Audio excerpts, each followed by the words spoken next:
na. So ito, malakas sila, mas malakas din ang boses ng Panginoon. Amen. So, sa Philippians chapter 2, verse 5 to 8, sabi ko dito, in your relationship with one another, you have same mindset as Christ Jesus, who being in the very nature, God did not consider equality with God something to be used to His own advantage.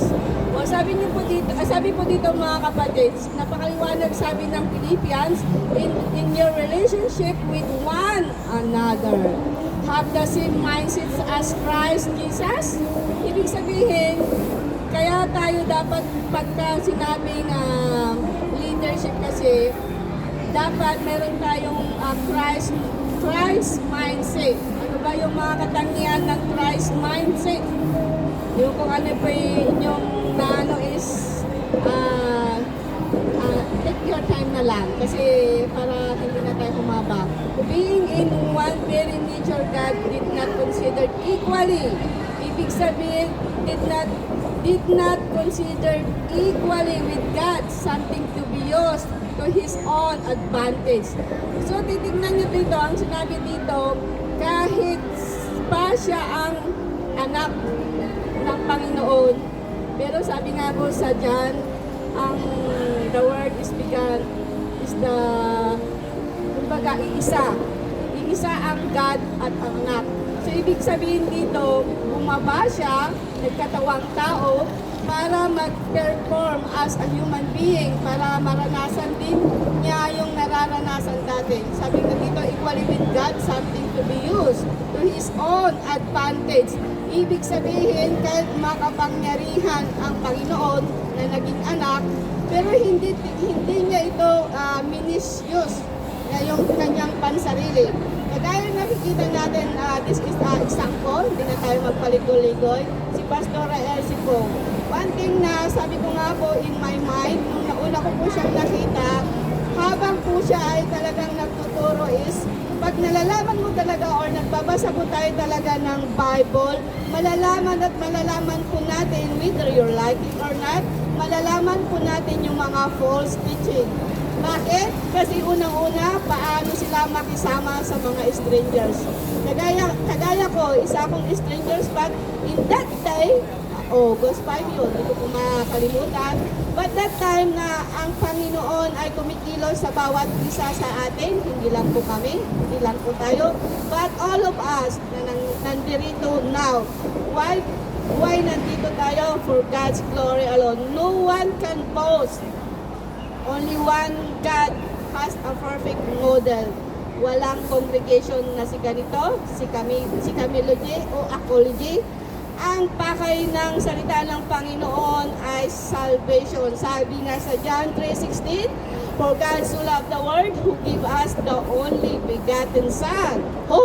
Ang ibig sabihin ng hindi kaming congregation. Napakaliwanag ang sabi doon, kung sino man ang manampalataya at nagtitiwala na continually hindi lang ngayon, continually ay magkakaroon ng buhay na hindi mapapanis at magkakaroon ng buhay na walang hanggan. Yun po ang theme ng salvation ng Biblia, mga kapatid, is about salvation. Hindi po PhD, yung puro ka na lang pahingi, kanay hingi dollars. Sa mga OFW po yung ginagamit. PhD, memorize ko lang. Thank you Lord sa buhay ng aming pastor na si Pastor Abner kasi siya po talaga yung aking naging teacher. Ako po isa kanyang estudyante. Ako po yung late ng 2 weeks noon. But to God be the glory nung sinabi niya sa akin anak, may itatanong ako sa iyo. Sagutin mo hindi is okay lang. Ito ang napakahirap na sagutin nung una. May disiplina ka pa sa sarili mo. Alam niyo po mga kapatid, in that time, hindi ako nakakibo. Kasi unang-una, mahilig ako sa hiking. Mahilig ako kung saan-saan. But to God be the glory, kung tatawagin ka na po pala mga kapatid, whether you like it or not, mahaba man o maiksi, sabi nga sa Bible, ang nauuna ay dapat mahuli. Ang nauhuli ay dapat na una. So, ibig sabihin, huwag po tayong magtaka kung tayo ay tayuman pa rin or ano tawag doon? Yung salumkwit. Alam mo yung yung una kong pasok doon sa isang church, sabi nila sa amin, ano ang pakay mo nandito ka sa church? Sabi nila sa amin noon. Hindi ako makikiboy kasi mahihain ako. Yung pala, ibig sabihin nila nasa lampay yung upo ka. Nakaupo ka lang.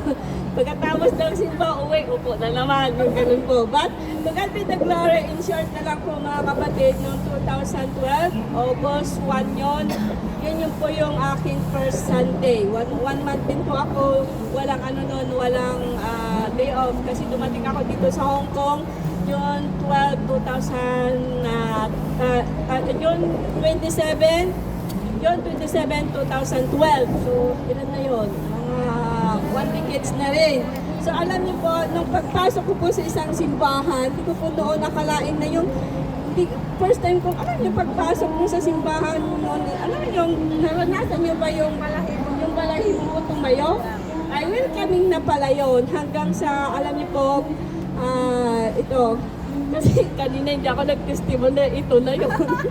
Dagdagan ko na yun. Alam niyo ba yung pagpasok ko noon sa simbahan, hindi ko talaga ma-expect na yun yung pagpasok ko, hindi ko makalimutan yung balahibo mo nga talaga, parang welcoming na nga ba yun? Kung inaaral ko ngayon yung mga Bible, ganun pala yung pag-welcoming ka ng Holy Spirit.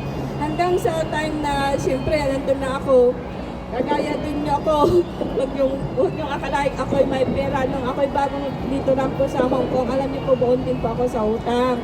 130,000 yan. Ako'y noon pa, sabi ng aking amo, how come you here in Hong Kong, you don't know anything? Alam niyo ba ibig sabihin noon? Araw-araw wala kang alam? So, siyempre sabi ko noon, patay tayo dito, ang laki ng utang ko. Sabi ko, pero alam niyo, yung nagpalakas ng loob ko nun, kung ako'y sasagot ng pabalang, automatic terminate yon. So, ang ginagawa ko noon, mga kapatid, honestly, umiyak ako bago matulog. Kasi alam niyo, hindi ako marunong mag-alaga ng newborn baby. Nung unang hawak ko sa alaga ko, nanginig talaga. Nakita ng aking amo, sabi ng aking amo, how come? Kasi hindi ako kumikibo. Tapos nung nung nag-usap na kami, bakit ka nandito wala kang alam? Ay, buti na lang ang sagot ko, ma'am, di mo ba nakita yung resume ko? I'm first timer. Sabi ko naman.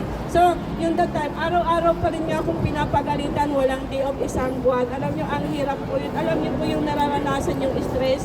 Doble po nun kasi wala po akong day off ng 1 month. But to God be the glory, nung naka 1 month na po ako, nung sinabi niya, bago, Sabado ata yun. Jeje, halika, sabi niya, magbihis ka. Alam mo yung, sabi niya, magbihis ka. Akala ko ibalik na po ako sa, sa agency. Kinakabahan ako, paano na yung utang ko. But to God be the glory, nung pagpasok namin sa isang restaurant, hindi ko alam yun. Mas lang, hindi ako marunong mag-chopstick noon. So, nung nakapaikot sila ng ganon, alam mo, ganun gumalaw yung buhay ko noon ng Holy Spirit na hindi pa ako alam. Ang sabi ng amo ko, you pass the test. Alam niyo po mga kapatid, on the second month ng aking pagtatrabaho sa maigping kong amo, naging high salary po ako hanggang ngayon. To God be the glory, isa po ako sa isang pinalad talaga na OFW na hindi ko po naranasan yung basic salary. Until now po. Yun po yung, kaya napapansin niyo po bakit po ako giver. Kasi yung exist na aking sahod, sabi ko, Lord, hindi naman para sa akin doon. Saan ko ito gagamitin? So, ginagamit ko po ito unang-una. Bago ko po kayo na-meet, nasa yun lang ako. Even na magkasama kami na nun ni Princess, hindi ako nagsasabi sa kanya na ganito yung buhay ko. Napapansin lang niya, kada pumupunta ako doon, alam niyo, ever since talaga, I support yung, I'm one of supporters of Yunlong. Nag-iisa ako, may kasama ako. Ako po yung isang estudyante ni Pastor na hanggang ngayon. Ngayon, nalaman niyo na, ako po yung talagang, nung andito ako, instead na pupunta ako doon na linggo-linggo, alam niya, iniipon ko yon. After a month, ibinibigay ko lang sa kanila kasi alam niyo po dito sa Hong Kong, hindi po madali kumuha ng building. Hindi po kumuha lalo na pag hindi ka residents. Alam niyo po yung loan na yun, kahit ganon, malaking naitulong niya sa buhay ko. Bakit? Naging matatag ako. Doon ko nakita in my aloneness, may Diyos. Bakit? Nung aking pag-iisa sa ilalim ng ulo, may isang dumating ito hanggang ngayon. Sa yung aking kasama, pero hindi ako nagpupunta sa kanya about sa ministries. Hanggang unti-unti na lang niyang naiintindihan. Nagtataka na lang siya bakit ako biglang nagbibigay ng kung kani-kanino. Kasi in my heart, parang binigyan ako ng Panginoon ng discernment. Bakit? Pag nakasama ko na kasi yung isang tao or nakikita ko yung action ng isang tao kaya hindi siya magsalita, nakukuha ko yung ibig sabihin. Kahit dito, hindi ko nabanggitin yung pangalan, nagagawa ko yun, kusa. Kasi yun yung tinatawag na discernment. Yung ibig sabihin ng discernment, hindi naman perfect, pero mararamdaman mo, makikita mo sa galaw, sa experience, sa pangyayari, paano. Kaya dito, alam nyo yung testimony natin, tinanong sa amin ni Pastor kung sino yung nag-i-excel. Alam mo, ang sabi ko sa lahat po kami nag-i-excel. Bakit? Kasi lahat tayo is compatible mag-sharing. Doon po nagsisimula yung talagang sinasabi na yung, alam niyo po yung groupings na talagang mapanatag ka. Mapapansin niyo po kasi yung mga grouping na pretentious at saka genuine makikita po yan sa gawa. But for God's glory, sa nakita ko sa lahat dito ng grupo talaga, nung tayo binuo na OFW, this is the history talaga ng atin. Alam niyo po, napakaganda. Hindi na po ito may erase sa history ng Hong Kong. Kasi hindi ko rin po ito inisip, hindi ko rin po ito plinano, but ito po ay yung nangyayari po ito ay kapangyarihan lahat ng Panginoon. Bakit?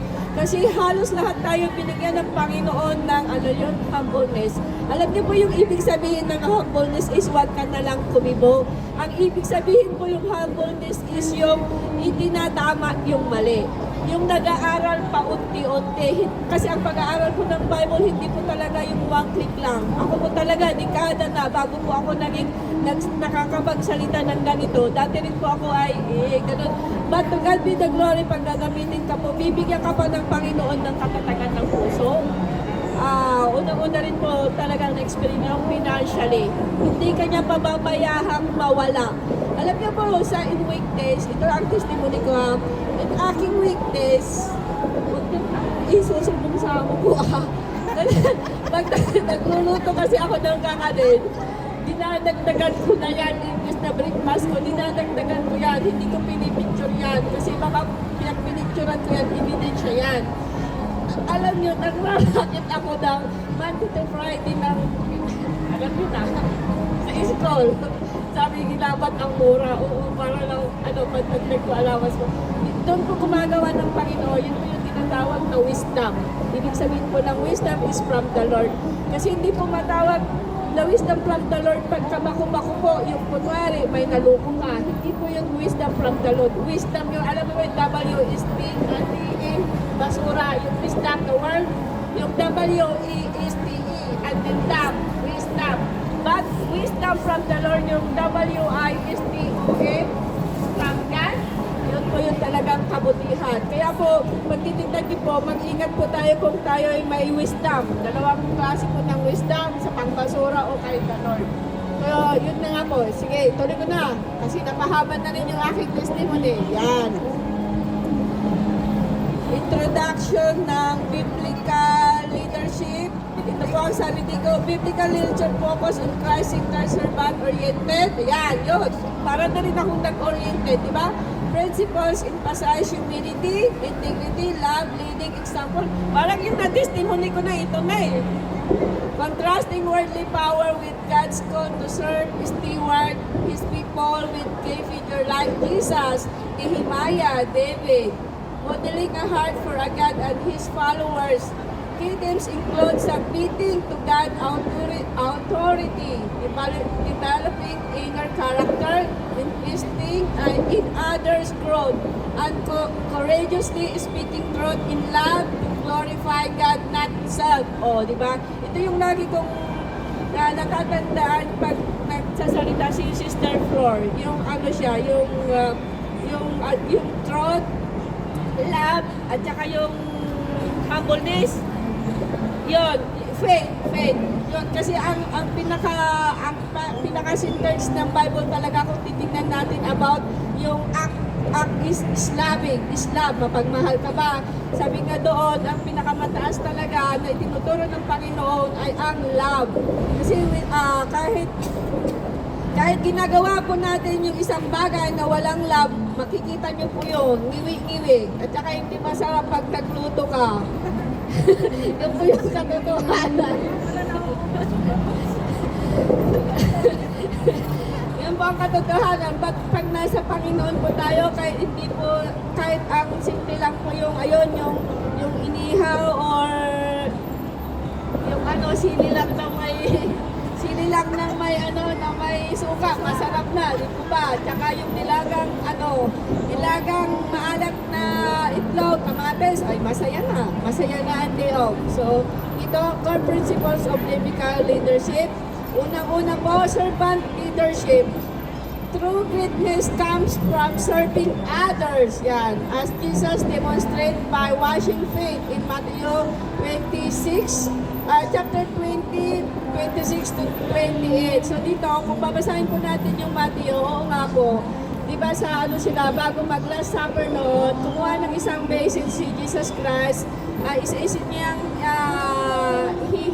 hugasan. Sabi ni Peter, Peter, wag mo na akong hugasan kasi bagong ligo pa ako, sabi niya. Pero ang sagot naman ni Jesus Christ, kung hindi kita hugasan, wala kang kaparte. Ibig po sabihin yung huhugasan, yun po yung yung kagaya ng group natin, kailangan may public po tayo na ginagawa. Alam niyo po yung makinig lang po is part of ministry po yun.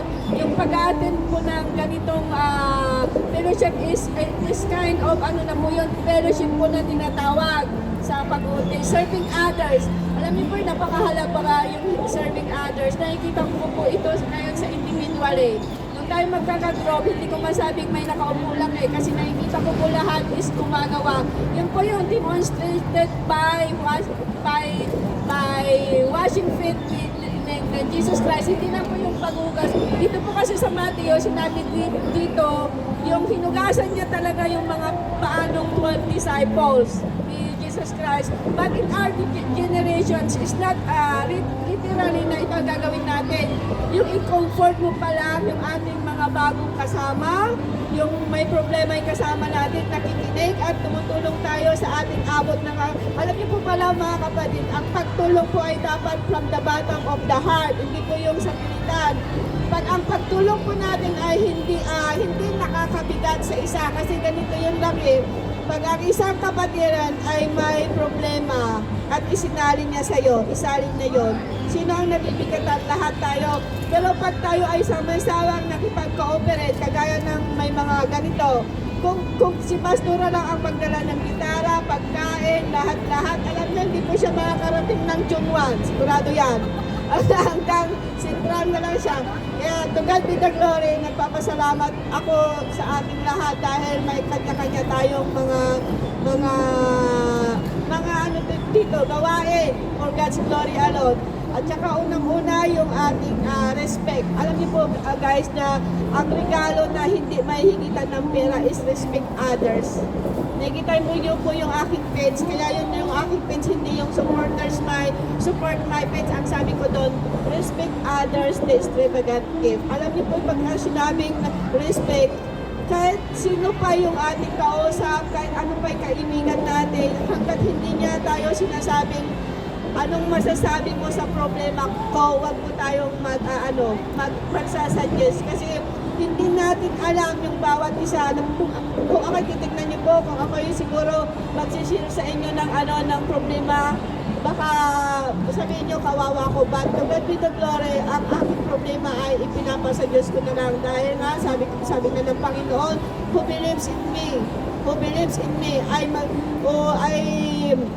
magkakaroon ng buhay ng walang hanggan. Ang ibig sabihin po nun, who believes, yung kahit anong pagsubok na dumating sa buhay natin, be peaceful lang. Kung kunwari ako, kagaya ko, alam nyo, related din to kanina sa testimony nyo, bakit ako single hanggang ngayon? Kasi pinili ko po yon. Kasi bago po ako nag-Hong Kong, ang nagpa-Hong Kong po sa akin yung aking, alam na this, si Papa Lab sana. But hindi pinalad. Hindi pinalad. Kasi, ay ito, marinig, di ba wala siyang ibig. Ganito siya noon. Nung bago po ako mag-Hong Kong, may kwento po kaming mag-boyfriend. Sabi namin ganito, papio lang para hindi nyo malaman. Ganito, sabi niya sa akin, mag-abroad ka para may panghunan tayo. Sabi niya, oh, sige, sabi ko naman. But 1 year na ako dito, inabor na din na ako. Nagbabasa na ako ng Bible, ay patay. Sabi doon sa nabasa ko, ang sino mang nag-asawa, nabuhay pa ang asawa, ay pakikiapay nila. Ikasal siya sa una niyang asawa. O, di patay na tayo dito. sabi ko sa kanya, nag-tweet po kami through phone. Of course na, kung iniyak ko yun. At saka matagal din akong nakamove on. Ganun po pala pagmahal mo yung isang tao. Kaya doon, ang ginagawa ko na lang, iyak-iyak hanggang sa na-overcome ko. So hanggang ngayon, nagtataka kayo, wala pa rin ako. Kasi alam nyo, pray ko kayo sa Panginoon. Kung bibigyan mo ako ulit Panginoon, hindi man siya, pero kasi ugalit niya. Kasi ugalit niya, alam nyo, bago ko siya sinagot, umuwi ko na yun sa amin. Nakadalawang boyfriend ako, umuwi niya. Alam ko yung una, hinabol ng itak ng nanay ko. Oo, totoo yan. Kaya ko nitong past months yung ex ko, sabi niya, buhay pa ba si mother mo? Oo. Pupunta ka doon sigurado, habulin ka pa rin. Sabi niya gano'n. Oo nga. Oo nga, yun po yung, pag napunta na po kayo, pag may mga sasakyan na po tayo, mag-get together po tayong lahat. Alam niyo po, matatawa kayo sa nanay ko kasi ano yun eh, hindi ko, pero alam niyo sa totoo lang, ang pinaka-burden po namin magkakapatid ay yung magulang namin. Until now, hindi po namin matukoy talaga kung ano yung sakit niya. Ang alam ko kung sakit niya talaga, namumuha siya ng may puno. Tapos paghapon, pupunta yung may puno na pinutulan niya. Binabayaran po namin yun ng halaga. Kaya to God be the glory, kaya binayayaan kami siguro ng Panginoon ng kami magkakapatid ay may trabaho. Kasi pagkakumuha ng puno ng may puno yung nanay ko, pupunta lahat sila sa bahay namin. Sabi nila, oy, yung nanay nyo, kumuha na naman ng saging namin. Hindi, bayaran na naman namin yun. Ang mahal. Grabe. Ay, Diyos ka, alam niyo pa yung isang puno, 500. Ay, kung ilalahan ang puno yun. Oh. Opo, yun po yung burden namin. Nakita yun ni Pastora, hindi po makakayula. Alam niya po, siya po yung unang pastor na nakarating sa bahay namin. Siya po yung unang I pray to the Lord. Siya yung aking makakatulong. Kaya kita nyo, may dala-dala ako ngayong ano. Pero mahaba na ito. I-share ko rin ito about, maganda to, na napahapyawan ko na to. Ito yung School of Deliverance. Alam nyo, napakapalad po natin. Kung ano yung itinanim ni Pastora, marami siyang anihin. Kasi alam nyo, tinitingnan ko dito, alam nyo kung saan galing ito? Sa church nila. Pero sabi ko, ang ganda ng nilalaman. Bakit hindi maganda yung ipinakita sa amin nung pumunta tayo doon? Alam niyo po, nakaka-inspire po itong Book of Deliverance nila. Tawag dito, in fairness, honestly, ang ganda ng laman po nito. Nakakatulong po ito sa lahat. Pero bakit nagtataka ako, yung humawak ng ganito, hindi ko nakita. Hindi ko nakita yung laman sa kanila. So, ganun po yung Hindi siya ang gumawa. Hindi po lahat po sila meron yan. Kasi binigyan lang po ako. Kaya nga, baka yung author niya, hindi siya ang gumawa. Ayun, siguro. So, tuloy ko na. Mababa na tayo. At ako, yun lang po. Nasa number 2 na po tayo. God-centered authority. God leaders stewards, bodyguard, God's gift, accountable Him. Not just to people. So, ibig sabihin, lahat daw po tayo ng kanya-kanya po tayong mga talento ay dapat po natin i-share for God's glory. So, kita nyo, napapansin nyo, lahat ng grupo natin, mababago o hindi, alam nyo, Nakamis talaga, pamis ng pamis ang Panginoon. Alam niyo, nawala yung isa, pero dumating si sis ano, di ba? Walang, napansin niyo yun? Yung isang, ipinapakita talaga ni Lord na, sabi ka doon, people come and go, but people go, but replace more than siya nawala.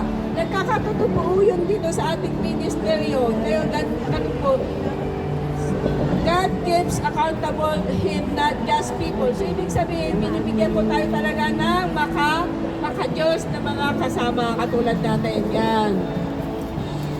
Number 3, her heart over appearance. God look at the heart. No.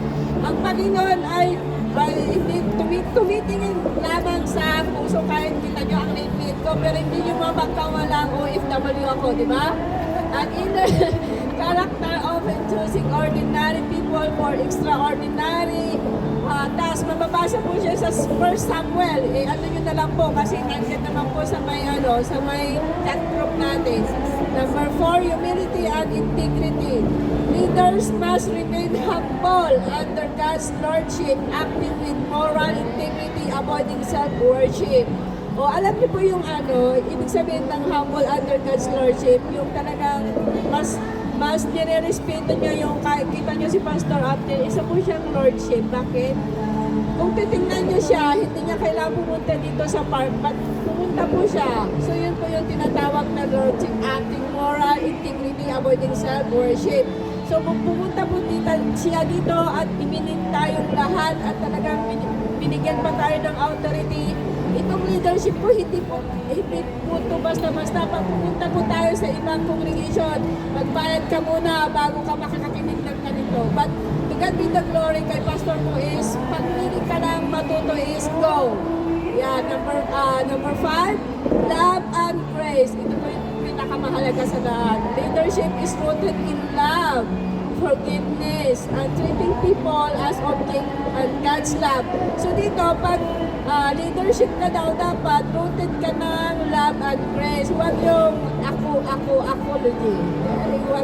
Tapos dapat forgiveness ka, treating people objects as God's love. Ibig sabihin ng God's love, kagaya po ng ginagawa natin, kahit kabago-bago pa lang dito, but yung nararamdaman niya sa grupo natin, yung feel at home, yung tinatawag na family. Yan. Number 6, leading by example.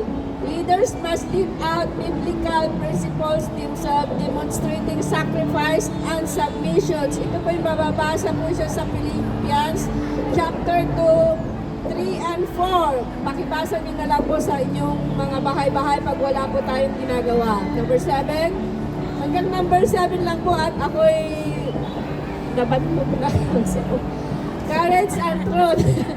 Leaders need courage to speak truth even when unpopular doing so with love. Mababasa po siya sa 1 Kings 18:27. So, sabi po dito, ang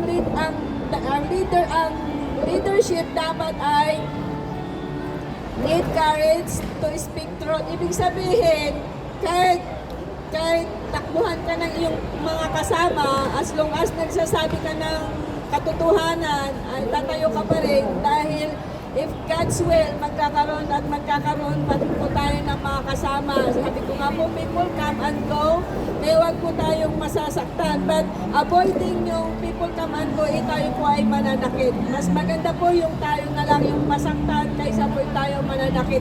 Iwasan po natin yung sabihin natin siya kasi ang nauna, kasi hindi po yun biblically. Ang biblically po na tinatawag na humbleness is yung talagang kahit nasaktan ka na. Sabi nga sa Bible, pag sinampal ka sa kabila, ibigay mo pa. Ganito lang yun eh. Pag pinautang mo siya, pautangin mo pa rin ulit. Ganun lang po yun. Yun po yung talagang maiintindihan po natin. Ang pagmamahal po natin sa kapwa, hindi po nakikita sa pera-pera lang. Nakikita po ito sa ating pagsasama tuwing fellowship. Alam niyo po, kung ako tatanungin niyo, ito na yung aking pinakamagandang nangyari sa buhay ko. Na magkaroon po tayo ng ganitong group. Kasi kita niyo, dekada na ako dito sa Hong Kong, pero but no, ngayon pa lang ako siguro talagang binigyan ng totoong mga kaibigan ng Panginoon kasi in my fast, alam nyo, natutruma ako pag ang kaibigan ko tingin. Kasi in the past na nangyari sa akin, yung talagang tinuturing kong kaibigan nun or kapatid, sila yung unang nanluloko sa akin. But now, sabi ko nga, Lord, kung ganun pa na ang mangyayari, Lord, alam ko na yung pakiramdam. Kung nagamanhid na ako. So hanggang dito na lamang at sana ay tayong lahat ay magkaroon po ng willingness talaga po na magtulungan sa maliit. Hindi po natin kailangan kumbaga, hindi po natin kailangan ibuhos yung ating financially or time. Basta as long as yung hindi tayo nasasakal. Kasi alam niyo yung buhangin, pag ginanon niyo siya, di ba, ano siya, pag sa Ilocano, pag napiniga mo siyang, kusa siyang, ano tawag doon, kumakawala. Pero pag ginanon mo yung buhangin, nandun lang siya, di ba? Ibig sabihin, yung caring sa mga tao, kahit ayaw nila in the first place, ibigay pa rin natin yung the best na biblical na attitude. Yun po yung forgiveness, yung kindness, yung loving, kahit wala pong bibigyan ng financially, basta as long as makita natin yung tao nag-grow little by little, kasi yun naman po katulad po yan ng isang puno, talagang seeds hanggang tutubo, hindi mo pa malalaman kung tutubo nga o hindi. So ganun po ang ating pananampalataya sa Panginoon, mga kapatid. Ang ating spiritual journey po ay talaga pong ang spiritual journey, sasabihin ko na po, kasama na po yan yung number 1 financially, time, effort, yung talent, yung may counterfeit pa yan kung talagang kailangan talaga yung kapatiran ng tulong, nandito man siya o wala. Yun po kasi ang natutunan ko, mga kapatid, ang talagang naglilingkod sa Panginoon, it doesn't matter may naitulong o wala yung isang kapatiran. As long as kailangan niya, doon natin talaga kailangan silang tulungan. Bakit?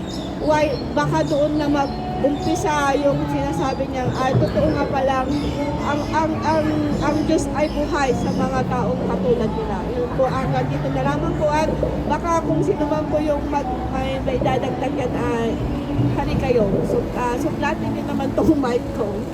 So, magandang hapon po sa ating lahat. Praise the Lord. Salamat po, Pastora Ate Marlene. Sa lahat po ng mga principal na napag-aralan po natin, ano po dito yung nagrema sa atin? Amen. Nakinig po ba kayo? Kala nyo ha, hindi ako magtatanong. Pero, total naman ay pinakinggan natin yung magandang explanation. Aralin natin ulit. At tatanungin natin ulit sa susunod na kabanata. Amen. Salamat po at hallelujah.